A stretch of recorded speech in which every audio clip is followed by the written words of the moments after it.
Shalom, Bapak Ibu Saudara. Ini masih program olahraga dan saya sempatkan untuk melanjutkan studi kristalisasi masih di kitab Mazmur. Ini sudah tema yang terakhir. Kita ambil tema Mazmur kutukan. Ya, jadi dalam kitab Mazmur ini ada banyak Mazmur itu mengutuki musuhnya atau mengutuki lawannya.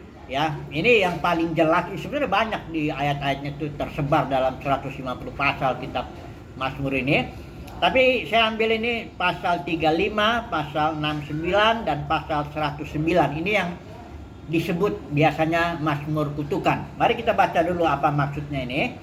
Saya baca tentu hanya 1-2 ayat saja, kita lihat di sini. Mazmur 35 ayat 1 ya. Coba baca dulu. Ini dari Daud ya. Berbantahlah Tuhan melawan orang yang berbantah dengan aku. Berperanglah melawan orang yang berperang melawan aku. Ayat 5. Biarlah mereka seperti sekam di bawah angin, didorong malaikat Tuhan. Biarlah jalan mereka gelap dan licin, dan malaikat Tuhan mengejar mereka. Nah, ini seperti nyumpahin istilahnya ya, menyumpahi musuh. Yang dimaksud ini orang ya. Jadi nanti kita lihat kenapa mereka begitu. Pasal 69 ayat 25 ini kita baca aja. Ayat 23 25 ada ya. Mazmur 69. Saya coba lihat ini Mazmur 69 ayat 23 dan 25-nya dikatakan di sini, biarlah jamuan yang di depan mereka menjadi jerat dan selamatan mereka menjadi perangkap ya. Biarlah mata mereka menjadi gelap sehingga mereka tidak melihat. Buatlah pinggang mereka goyah senantiasa. Tumpahkanlah amarahmu ke atas mereka. Kita lihat satu lagi lah ya, satu ayat lagi, Mazmur 109 ayat yang ke-7 ya. Ini juga Mazmur kutukan ini ya. Mengutuki musuh yang adalah manusia ya di zaman itu konteks ini. Makanya kita harus nanti melihat konteksnya.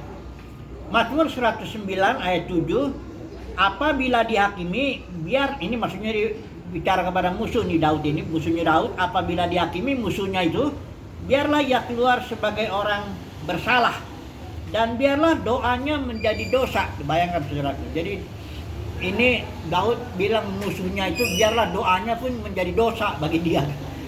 Nah sekarang kita mau mengerti nih, mengapa ini sampai ada Mazmur kutukan seperti ini.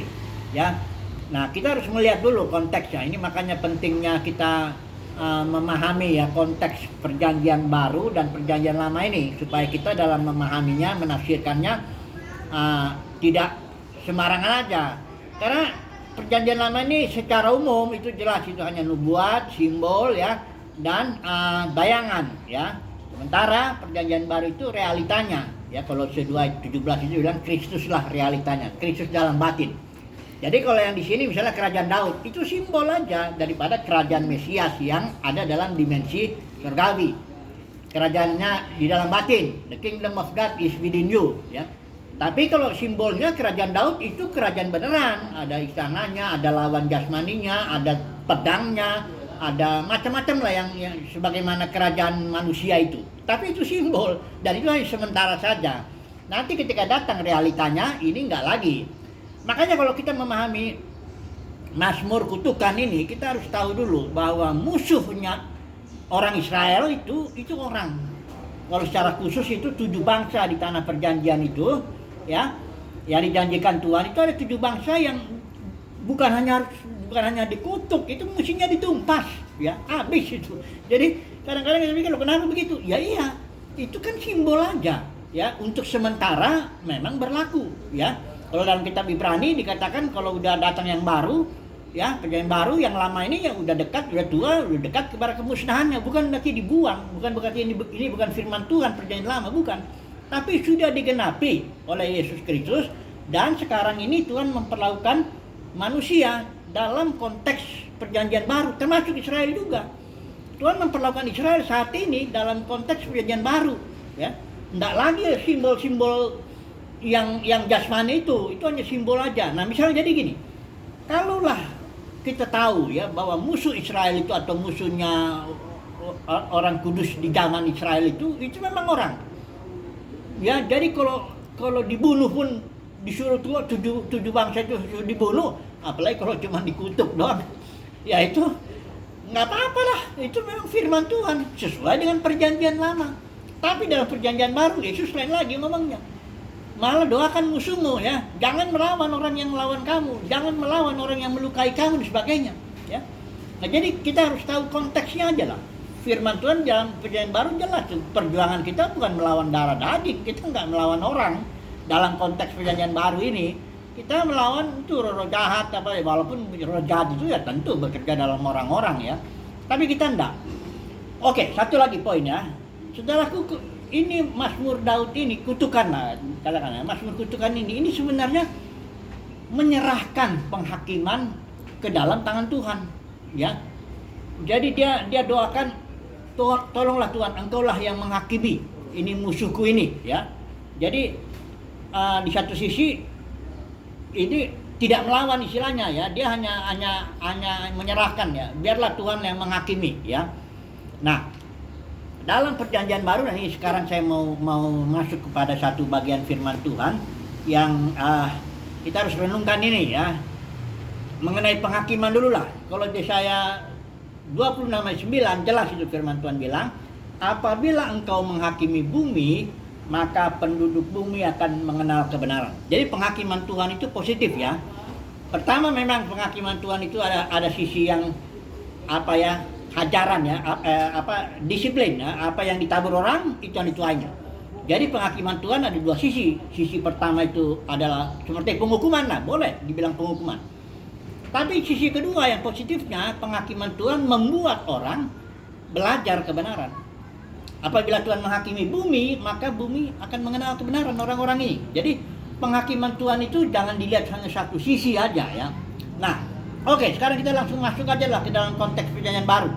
Mengenai, karena Tuhan bilang begini, aku akan menghakimi umatku ya. Jadi umat Tuhan itu akan dihakimi dalam arti terkena disiplin ajaran ya, apa yang ditabur orang dalam gereja ini ya, itu akan dituainya oleh orang itu. Apapun juga itu pasti itu terjadi. Kalau saudara dan saya menabur yang baik, kita akan tuai. Menabur yang jahat, kita akan tuai juga ya. Kemudian sisi positifnya, penghakiman Tuhan membuat kita mengenal kebenaran ya. Itu makanya nggak usah takut penghakiman Tuhan, dalam arti kalau kita cinta kebenaran, kita rindu kebenaran, malah kita berdoa, Tuhan biarlah hakimi aku kayak Daud, selidikilah hatiku Tuhan, batinku, apakah benar nggak jalanku ini. Ya, karena banyak orang kita merasa diri benar, begitu datang penghakiman Tuhan, Tuhan bilang enggak, melenceng jalanmu. Jadi kalau kita cinta kebenaran, kita suka dengan penghakiman Tuhan. Ya, kita suka dengan kedatangan Tuhan Yesus yang akan menghakimi gereja. Ya, suka sekali, karena dengan itulah kita mengenal kebenaran. Ya, oke.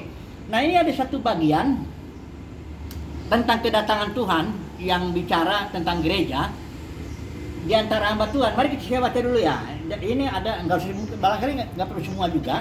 Matius 24 ayat 45 sampai 51. Nah ini konteksnya, ini mengenai kedatangan Tuhan. Ya, ini makanya ada perumpamaan gadis bijaksana dan bodoh, ada perumpamaan talenta yang ini semuanya orang Kristen ya, bicara orang Kristen, orang-orang yang menunggu kedatangan Tuhan untuk menghakimi bumi ini ya. Jadi jangan kita bilang ini antara orang Kristen dengan yang bukan gitu. Ini dalam konteksnya orang Kristen semua. Gadis bijaksana itu Kristen, gadis bodoh juga Kristen. Hamba yang punya 5 talenta, 2 talenta, 1 talenta, semuanya Kristen. Hanya bedanya yang satu gadis bijaksana, yang ini bodoh, talenta ini yang satu melayani Tuhan, yang satu tidak. Nah ini yang dalam Matius 24, saya mau bicara begini. Perhatikan ini ya, saya baca dulu ya. Ayat 5 ya, siapakah hamba yang setia dan bijaksana yang diangkat oleh tuannya atas orang-orangnya untuk memberikan mereka makanan pada waktunya. Ya pada waktu kedatangan Tuhan, nanti sebagian hamba yang setia dan bijaksana, ini orang Kristen ya, itu akan diangkat oleh Tuhan Yesus untuk apa? Memberi makanan, melayani ya. Di zaman berikut Tuhan Yesus datang, diangkat hamba yang bijaksana dan setia ini untuk memberi makan, melayani ya. Oke. Nah, Ayat 46, berbahagialah hamba yang dapat tuannya melakukan tugasnya ketika tuannya itu datang. Ketika Tuhan datang, berbahagia orang yang hamba Tuhan atau pelayan Tuhan atau orang Kristen yang melakukan tugasnya. Nah, tetapi dia ada di hamba yang jahat nih. Dia bilang begini, akan tetapi, nah ayat 48 ya, akan tetapi apabila hamba itu jahat, dia orang Kristen ya. Ingat konteksnya, ini enggak bicara orang di luar gereja, enggak. Di dalam gereja, apabila hamba itu jahat dan berkata dalam hatinya, Tuanku tidak datang-datang, ya, kedatangan Yesus masih jauh, tenang aja. Nah, di sini bilang, lalu ia mulai memukul hamba-hamba yang lain. Bukan memukul orang dunia, ini memukul orang Kristen juga. Jadi orang Kristen, hamba Tuhan sama-sama memukul hamba Tuhan. Ini masalah yang dibilang ini, ya. Memukul ini istilah Yunaninya tuh tupto, itu kata kerja, bisa melukai, bisa memvonis ya, memberi hukuman ya. Itu yang dimaksud di sini ya. Oke, perhatikan ayat 49. Tuanku tidak datang, lalu ia mulai memukul hamba-hamba lain, dan ada dua yang dikerjain bersama orang Kristen yang jahat ini ya. Saya bilangnya orang Kristen lah, kalau hamba nanti dipikir yang bukan itu. Pertama, dia mukul orang Kristen yang lainnya. Dalam arti dia menghakimi, dia memvonis, dia mengapa dan sebagainya itu ya, melukai. Yang kedua, dia makan minum bersama pemabuk. Ini artinya bukan berarti kalau dia orang Kristen kaya berarti dia masuk hajaran Tuhan, bukan begitu. Ini artinya makan minum mabuk dengan pemabuk, itu artinya berfoya-foya, hidup dengan tidak bergaya bagaimana lah, hedonisme lah kalau dibilang begitulah ya, seperti itu ya. Tetapi kita nggak lihat yang nggak nilai yang itu. Yang ini nih, yang dia mukul hamba lain, dikatakan di sini ya. Nah, vonisnya ngeri juga penghakiman Tuhan itu. Ayat 51 ya. Maka Tuhan hamba itu akan datang pada hari yang tidak disangkakannya, yang nggak disangka sama hamba jahat ini, pada saat yang tidak diketahuinya, ayat 51, dan akan membunuh dia dan membuat dia senasib dengan orang-orang munafik. Ini pendeta pendeta atau orang Kristen itu sih bisa saja memukul orang lain. Nah, ini mesti kita membahas sebentar ya. Ini dibilang kalau kita katakan harus datang ya, jangan sudah punya konsep-konsep mau diangkat ke surga lah, karena enggak, dihakimi gereja itu ketika Yesus datang.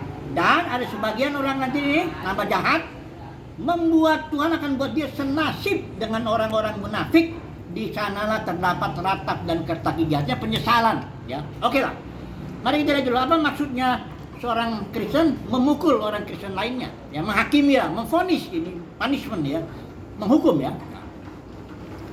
Nah, dalam dunia kekristenan sekarang lah kita lihat dulu. Dalam dunia kekristenan ada banyak nih orang ngomong, jangan kamu menghakimi, biarin aja dia berbuat dosa semua itu urusan dia sama Tuhan dan sebagainya begitu ya. Saya mau bilang dulu begini, saudara. Ini ada tugas seorang hamba Tuhan, tugasnya pelayan itu Paulus bilang sama Timotius, tugasnya. Nyatakanlah apa yang salah, tegurlah dan nasihatilah, bahkan Paulus bicara sama Timotius kepada para penatua, para pemimpin gereja, tegur dia di depan orang supaya yang lain itu takut katanya. Jadi Paulus desak itu Timotius supaya tegur, nasihati dengan segala kesabaran pengajaran. Jadi menegur, menasihati, menyatakan kesalahan itu nggak apa-apa. Bahkan itu tugas daripada pelayan Tuhan. Harus setia itu, ya. Tapi apa artinya menghakimi? Nah, inilah saya mau bilang ya, menghakimi itu begini. Ada dua. Pertama, menghakimi itu menilai, itu pasti itu ya. Menyatakan kesalahan, udah pasti itu ya. Menegur, udah pasti itu namanya menghakimi. Tapi menghakimi itu ada yang keduanya, yaitu memberi vonis, punishment yang menghukum ini. Saya kasih vonis kamu ya, misalnya kalau hakim, saya tahu hakim ya, dinyatakan dulu kesalahanmu ini melanggar ini, oke? Setelah itu vonis datang 3 bulan, 6 bulan, itu hakim ya.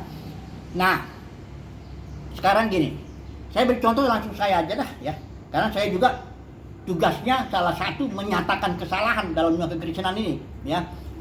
Tapi saya kasih tahu dulu, saya tidak punya jabatan apapun dalam dunia kekristenan. Saya tidak makan gaji apapun dari aliran manapun.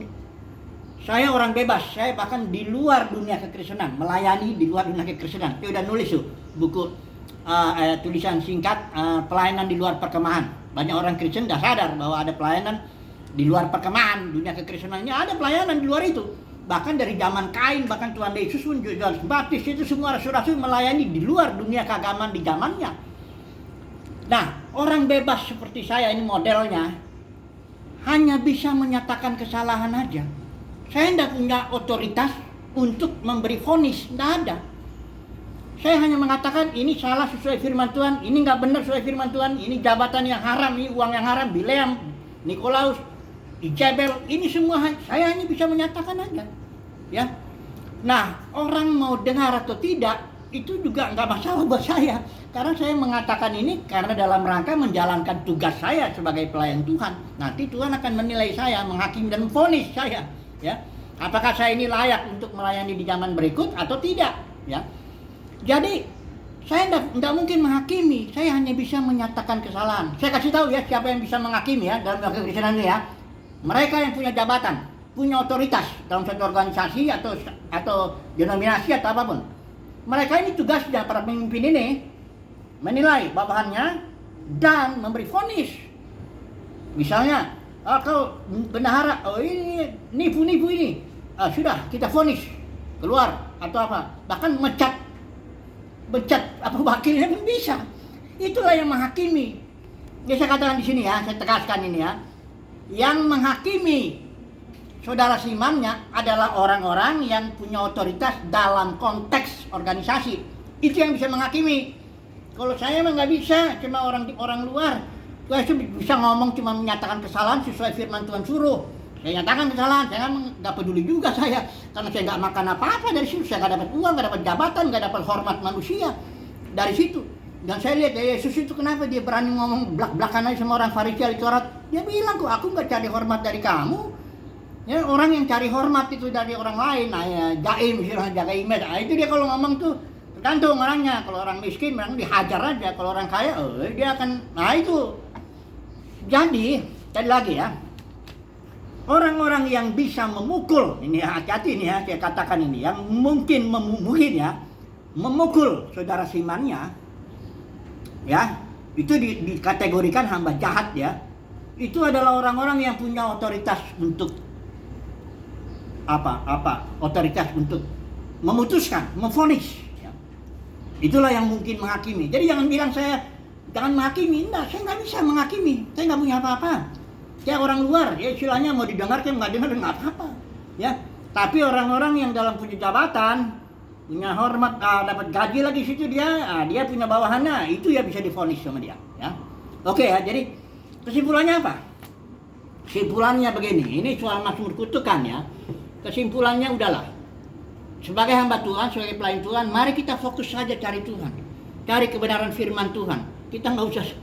Tapi nyatakan kesalahan, apapun yang saudara lihat ya saudara yakini itu salah, nyatakan itu, gak usah takut. Ya, Paulus pun dorong Timotius, bahkan depan orang, nyatakan itu, ya, supaya karena ada waktunya nanti orang nggak bisa lagi dengar ajaran yang benar. Semua orang cari telinganya itu cari yang enak di telinganya, ya. Jadi nyatakan aja. Nah setelah itu kesimpulannya ya kita serahkan semuanya penghakiman kepada Tuhan. Sebentar lagi Tuhan sudah datang, Dia akan menghakimi kita semua, ya. Apakah kita ini hamba yang baik, yang menjalankan tugas, ya. Salah satu tugas hamba baik itu menyatakan kesalahan. Apakah kita hamba jahat, dalam arti punya jabatan, otoritas, dan kita menghukum, memvonis saudara-saudara seiman kita dengan tidak betul. Oke lah ya, itu kesimpulannya. Haleluya, amin.